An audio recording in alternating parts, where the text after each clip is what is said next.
and knead until a homogeneous spreadable paste. And knead. And that's why you can have a no-knead bread dough recipe. No-knead bread dough recipe. Is that you don't really need it because there's no gluten to develop. You don't really need it. Then we got to knead this guy together for about 5 minutes. We got to knead this guy together. We're going to have to get it to a point where we can knead it. To a point where we can knead it.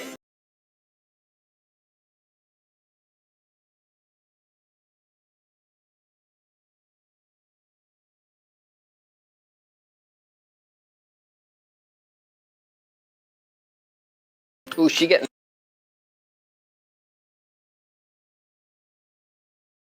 And tug on the dough and fold it and give it a good knead. I did this for about 5 minutes.